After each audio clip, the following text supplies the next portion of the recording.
everyone. Welcome to Spilling the Tea on GovCon. I'm Teresa Moon, Director of Business Development and Marketing for Parabolis. We provide working capital solutions for government contractors by government contractors. The purpose of this podcast is to provide growing small to mid-sized GovCons access to resources that will assist with their success in the federal marketplace. Our topic today is market research, getting to know your buyer. And for our expert insight, we welcome M&S Consulting and its co-founders, Michelle Timmons and Sharonda Grandberry. Welcome, ladies. Thank you, Teresa. Welcome. Thanks for having us. We're so happy to be here. Thank you. Thank you so much. Of course. I was lucky enough to meet you both through our mutual friend, the man, the myth, the legend, go-to guy Timberlake. We hosted you both in a panel discussion recently concerning your perceptions and expertise as it relates to the RFI process. And I was inspired by your candor. And I wanted to have you guys come on and tell our audience about your business, your backgrounds, and your expertise in the industry. So if you wouldn't mind individually introducing yourselves and telling us about M&S Consulting. Sharonda, you want to go first? Sure. And Teresa, it's M&S Consults. My apologies. No, you're fine. Just for trademark purposes, because there is an M&S Consulting, but we are M&S Consults. Gotcha. Okay, so I'm Sharonda Grandberry. I am a veteran. I have about 20 plus, at least 25 years in the acquisition career field. I started out as a logistician, and I found that not to be so interesting. Not saying that it's not, but I wanted to be a little bit more hands-on. And so I transitioned over to contracting. I have been a contract specialist with the United States. Well, I was, a contract specialist with the Corps of Engineers from 2015 up until December of last year, where I transitioned so that I could be of service to M&S Consults. And that is me. Yes. And I'm Michelle Timmons. I am a federal government employee. I've worked for the federal government for over 30 years. My first career, I was a radiology manager. I worked in the radiology field for about 20 years. And then I switched over looking at contracting and found it very interesting, finding out that there was lots of things to do and lots of opportunities within the contracting field. So I switched over and transitioned into contracting. So I've been in contracting the last 12 years, working in pretty much every agency that there was, the Army, the Air Force, as well as DLA and DCMA. So I've had a gamut of experience, and I've enjoyed everywhere that I've been. And then last year, we had the great opportunity to meet on Clubhouse during the pandemic. So Sharonda and I are Clubhouse business partners. We had never met in person. We met on Clubhouse, and we began our business and started a partnership. And we've just been having an amazing time helping people get started with federal government contracts. That's awesome, because I didn't know that about you all. I would have thought you guys were longtime friends, and that's amazing. I have been on Clubhouse. I was invited by a friend that I met during COVID. I was actually hired by Parabolis during COVID. So I know how great relationships can start no matter where you are in the world in relation to each other. And so that's awesome. That's a tidbit that I wasn't aware of. So that's great. And I think it's a testimony to where COVID has put us these days. You can literally be wherever you are and still have as much interaction as you need to in order to assist people. So that's awesome. Thanks for telling us that. I want to jump right in, though, because I have learned so much from the both of you, from your insights in the panel discussions that you both were a part of. And I know, Sharonda, you're not in the DMV area any longer, and Michelle's up there, so she's been able to join me a couple of times. But you all do such a great job of giving an underlying understanding about how market research is so important for small businesses to know how to engage with their buyer. And so I want to have you guys talk a little bit about how the backgrounds that you both have in the industry can assist small businesses with the growth and the success in the federal space that they're looking to attain. Go ahead, Michelle. No, you can go first. So from my experience, and like I said, I started as a logistician first, and I contracted with Raytheon and several other entities. And so with my experience, small businesses need to do the market research in order for their business to be highlighted with the government. So from a federal government employee standpoint, which I was, if a small business has their package together when they present it to the government, that makes it a seamless process. And so our business, with our business, M&S, we'll take whatever they have, and then we'll review all of the documents. And so we'll submit that to the government. But with the expertise that we both collectively have, we're able to highlight the highs of the business and the I'll say the contributions or the differentiated areas, and what would make them stronger as a small business to the government. Michelle, would you like to add? Yes, definitely. And also, Teresa, I think our background gives us the opportunity. One, we're mothers, so we're shoppers. And Teresa, I know you like to shop and get a good shoe. So yeah. Getting something for the federal government is just like we do on a regular daily basis when we're shopping. We want to get our best bang for the buck. And the federal government, that's what we do. We want the best bang for the buck. We're not going to hire just anyone. So we want to make sure that what we're buying and what we're purchasing, the actual contractor can actually do. So that's why the RFI process is very, very important. We want to make sure that we're researching information, because a lot of times we may just not know specifically what we want. I know, okay, I just want a really cute, sharp, black pump. Okay, but what brand do I want? Do I want Prada? Do I want Gucci? Do I want JCPenney's? What do I want? And that's the same thing with the federal government. Oftentimes we have lots and lots of money. Sometimes we have limited amount of money. Mm-hmm. So it depends on how much money we have and how much, what we're actually looking for. What do we need it to do? And for that shoe, I want it to be sharp, but I want it to last a long time. I don't want to have to trade the shoe out every other year. I want to be able to keep it a long time. So if that's the case, I'm not going to go with the JCPenney shoe. So I'm going to put out there that I need something that's going to be durable, that's going to last a long time. And that's when we put out our actual salient characteristics, letting the industry know that, hey, these are the things that we need. These are the things that we want. These are the desires that we have. And are you able to meet the need? Yes, you may have a black shoe. And yes, you think that you can go and grab it from JCPenney's and have it to fulfill the needs that we have. But if we want structure, if we want durability, that shoe may not meet the needs. So when we're talking in reference to the RFI, and that's what we were talking about just on the last town hall, we've got to read that specifically and make sure that you're reading it thoroughly, knowing what's listed in there. What is the government actually looking for? Are they just looking for a black shoe? Are they looking for a black shoe with a gold heel, with a strap across the front? You've got to read everything. You've got to read it in its entirety. And we found that oftentimes industry just wants to give us a black shoe. That's not what we want. So it's spelled out in the RFI, the request for information, trying to find out specifically, do you have what we need? Can you meet the government's needs? So that's how I believe our background can meet and help those that are out there trying to fulfill these RFIs. Which is invaluable, right? I mean, go ahead. I'm sorry to interrupt. No, you're fine. I just want to add, going to those industry days and doing the research, doing the legwork, and not just submitting your capability statement to the government is something that is needed. Mm-hmm. We oftentimes, and this is me speaking as a former government employee, oftentimes we get those capability statements per se, your resume, your business resume, right. And yeah, we see them, but is it really speaking to the need of the government?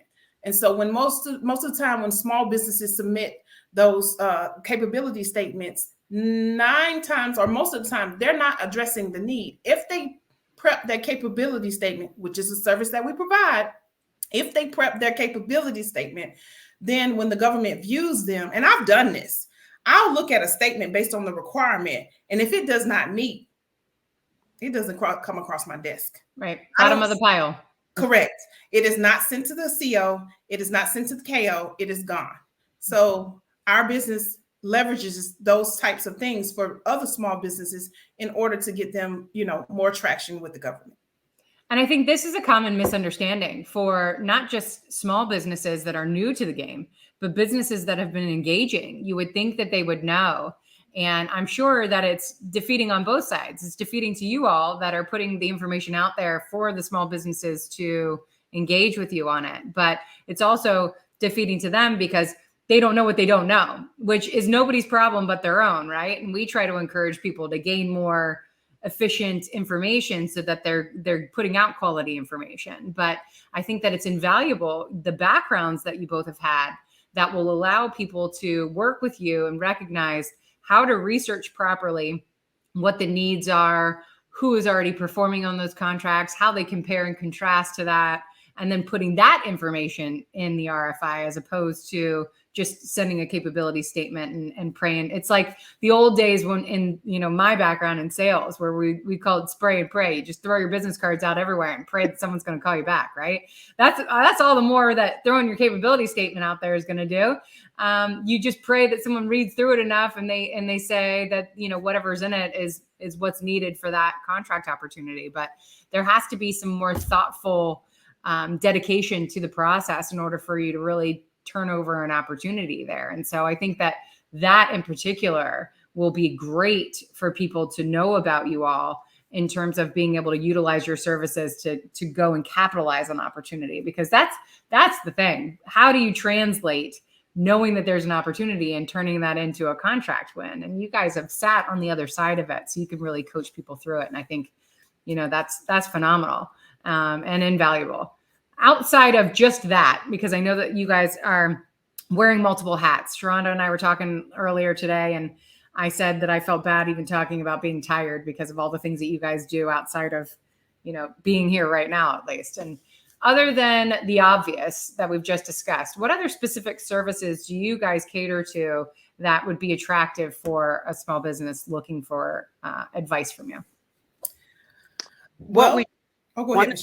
One of the key things that we do, because we found out, Teresa, that a lot of businesses, they're out there, especially with the pandemic and especially with the incoming of different social media platforms.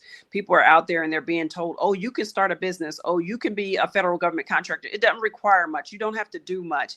And we found that a lot of the small businesses aren't set up even properly to be able to do business with the government. So that was one of the things that, as we started out the business on last year, that's one of the things that we were keying in on. We were dealing with businesses that literally were not even set up as a business. They went out there, they were collecting money, they were doing stuff, they were receiving cash apps, but they weren't set up as a business. So we are starting literally to help them developmentally to help them set up as a business. Do you have business credit? No, I've been using my own money. We help them with their business credit. We help them establish their business credit. We help them get business credit.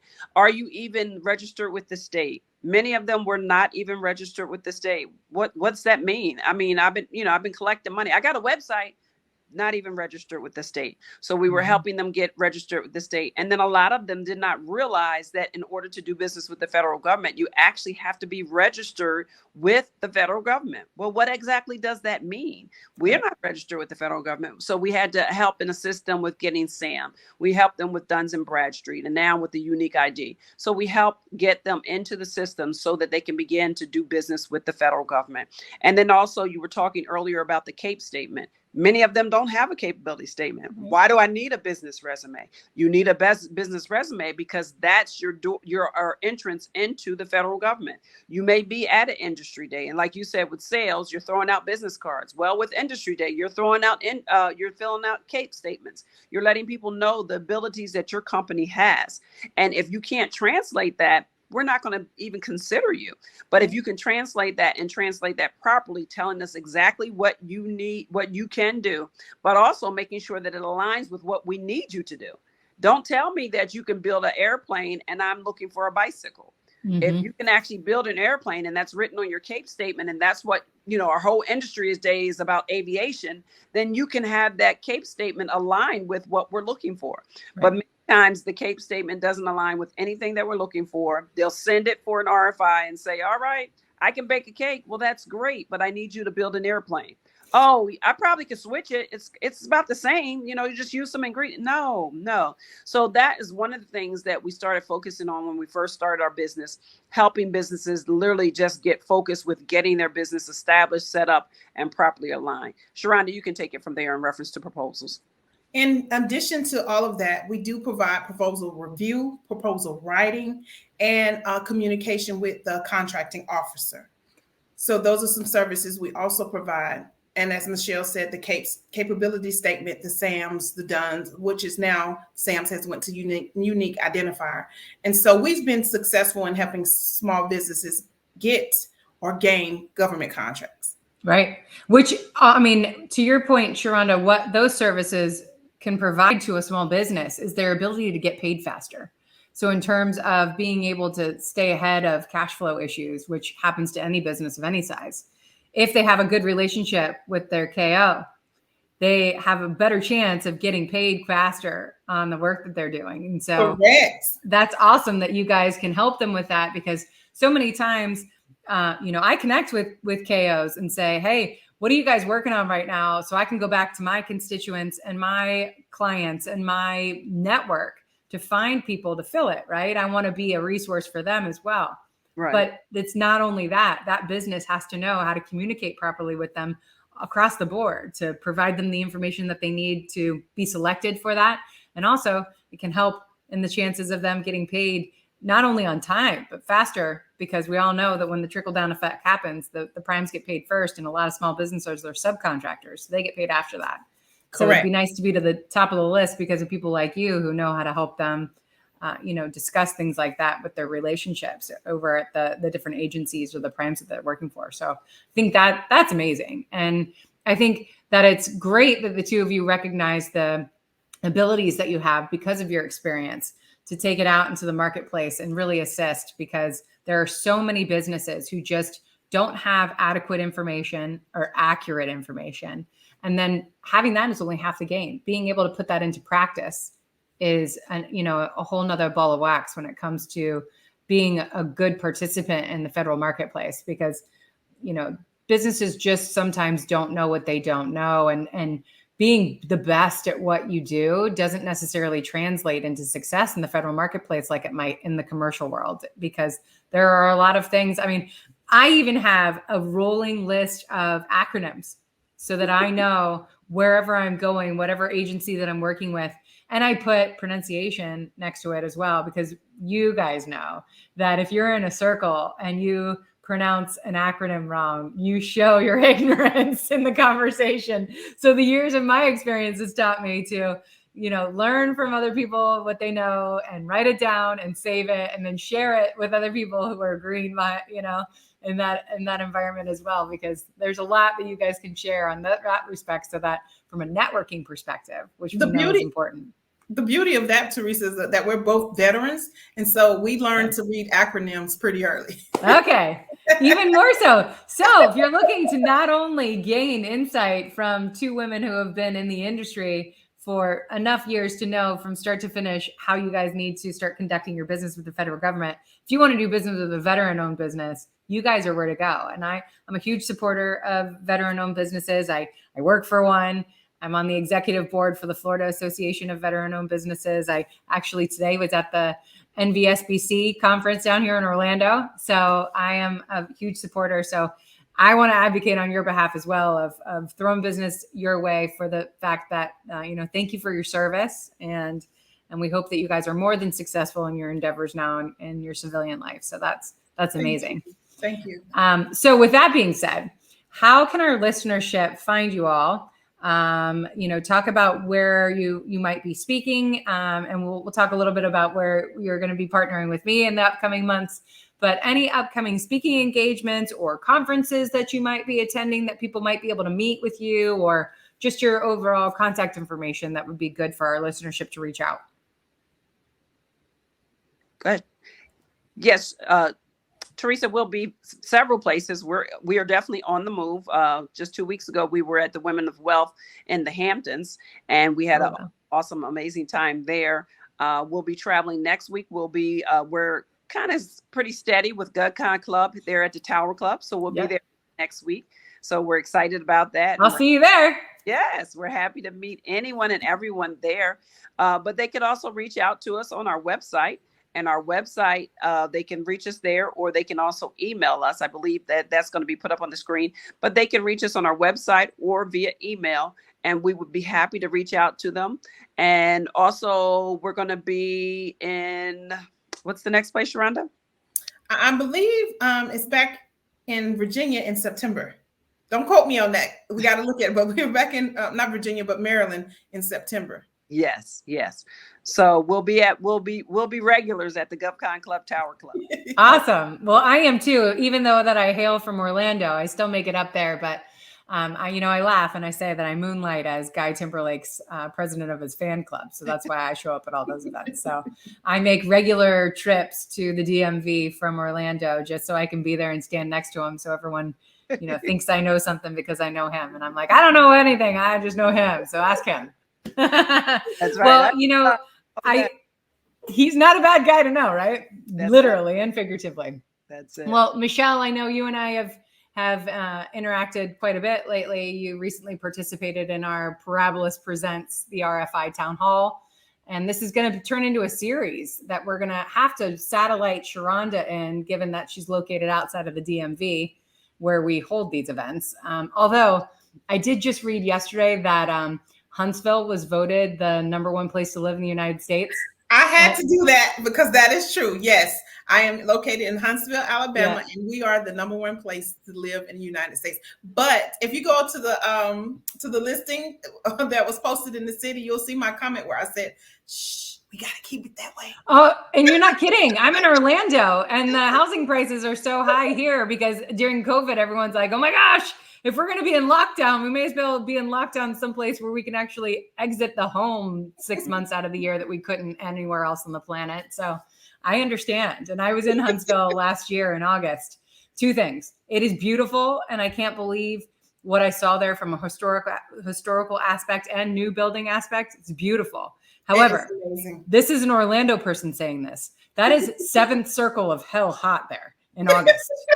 I mean, oh my gosh, I almost passed out. And I am from Orlando, which is also on that same level. And I mean, you need to walk around with a spritzer all day long in August in Huntsville, but it is beautiful.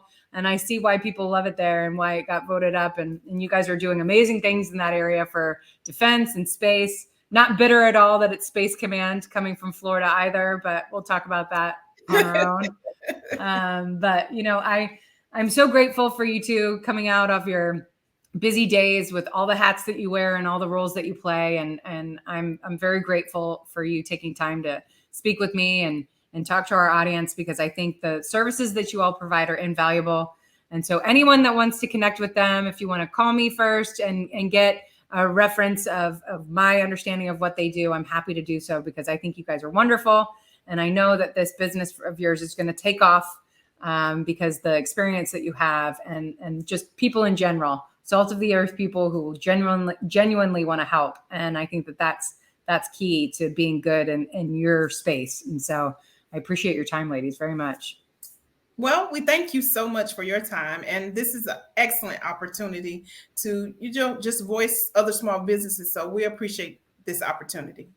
Teresa, we're so grateful and thankful for you. And we will be seeing you since we are doing the RFI series. Absolutely. So make it happen, whether we have Sharonda on a satellite or in the sky, but we're going to make it happen. And else is here to help and support anything that you're going to do so that we can help teach. We're excited about helping build other businesses, but also help teach and educate those that just may not be doing it right, just may not be the right thing. So we're here to help and support them in any way. So thank you for this opportunity and inviting us to your show. Absolutely. Well, thank you so much again. And we encourage everyone in the audience to stay tuned with us. We're going to have a series follow-up of our RFI Town Hall.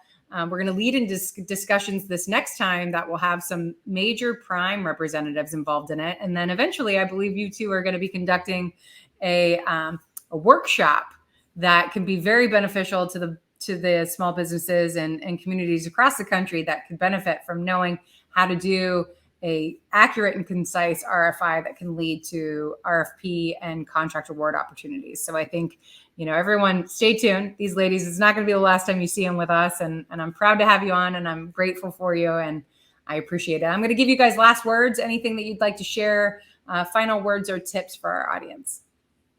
Go ahead, Michelle. I think for me, my final tip would be don't ever quit. Don't ever decide that, oh, we can't do this action.